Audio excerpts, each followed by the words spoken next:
Hi, I'm Mr. Levier, and I'm here at Big Al's Superstore, and we are going to be talking about cichlids, and we're here with Marlon-like-the-Fish. Hello everybody, my name is Marlon-like-the-Fish, and we'll be talking about African cichlids today.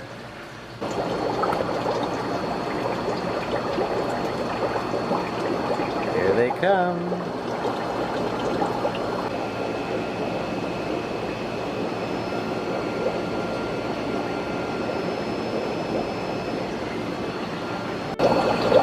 So, we're going to be talking about African cichlids today, and there are so many colors, shapes, and sizes of these specific type of fish. Right now we're looking at the yellow labs, and this is one of the most popular ones when it comes to African cichlids. The main reason is when they're born, they have color immediately. They immediately come out yellow. A lot of the African cichlids, the babies don't look attractive, they look ugly. I always like to call it the ugly duckling syndrome. So as they're small, they don't have much color, but as they start to get bigger and mature, then suddenly there's a lot of bright colors. The yellow labs that we're looking at right off the bat when they're born, they have color. These guys roughly get about 4 to 5 inches, and a lot of these African cichlids are herbivores, and the one thing they're known for is to be territorial. In Latin, the word cichlid translates to the defender, so they're always defending their home. And in the Rift Lakes in Lake Malawi, there's going to be tons and tons of rocks, and the interesting thing, every nook and cranny is going to house different sized fish. Drop some more food in there.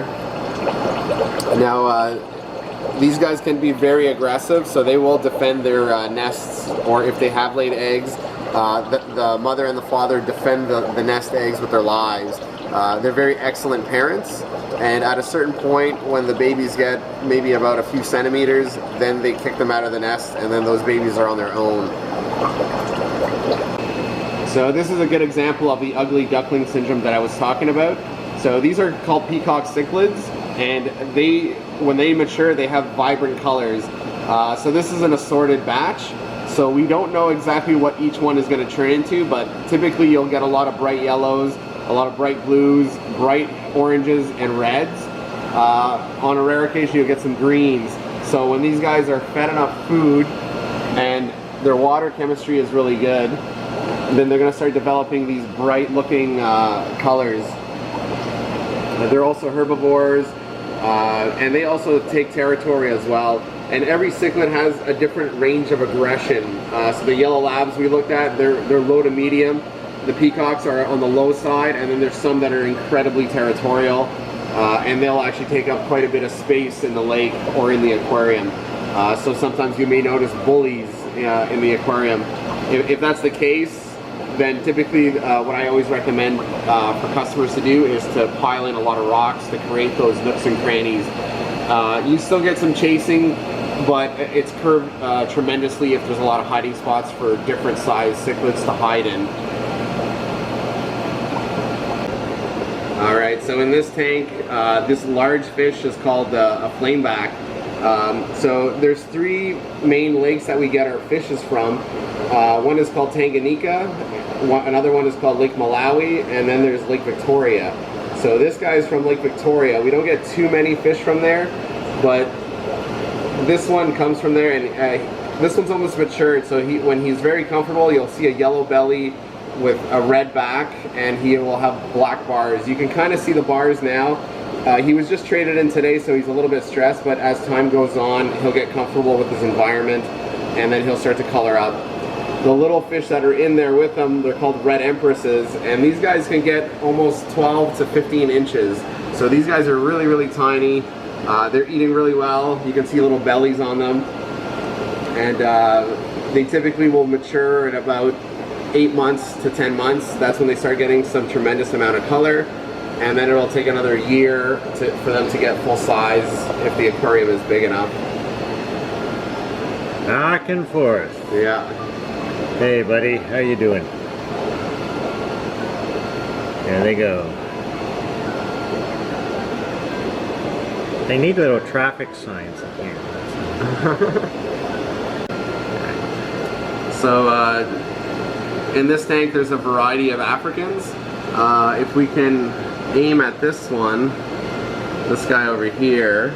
So he's a peacock that's starting to develop his colors. It looks like he's got red shoulders.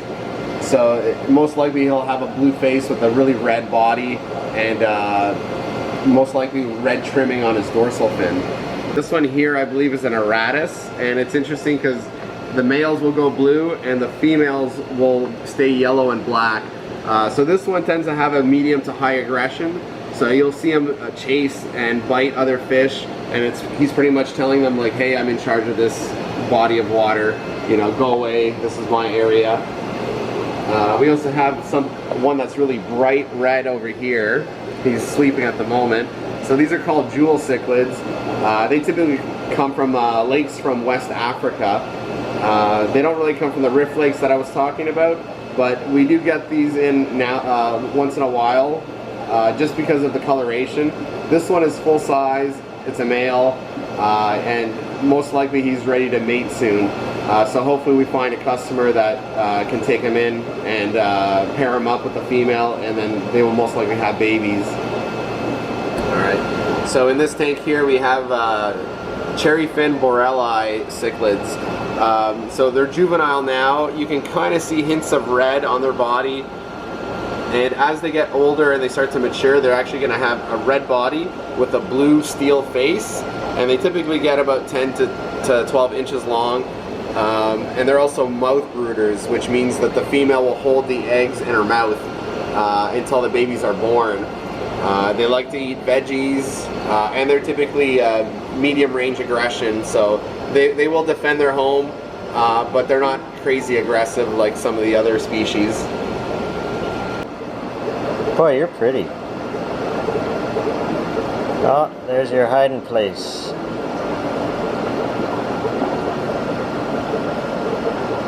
Coming out to say hello. So over here we have Kenai cichlids, and very similar to the Aratus that I was talking about earlier. The females will stay blue, and the males will stay, well, they tend to change to like an orange goldish color. And so he's going to take territory. He actually lives in that little cave, and he'll defend it. And some of the other blue ones, they're technically still male, they just haven't developed yet. So if he's the more assertive male and he's kind of telling everyone what to do, then the other males will not develop colors just yet. But if he gets sold or is removed from the tank, the next one in line will start to develop those yellow-orange colors, and then they'll start taking territory and then start running the show. That's funny. So it's interesting how some will change colors drastically, completely opposite of what they were born. Nice.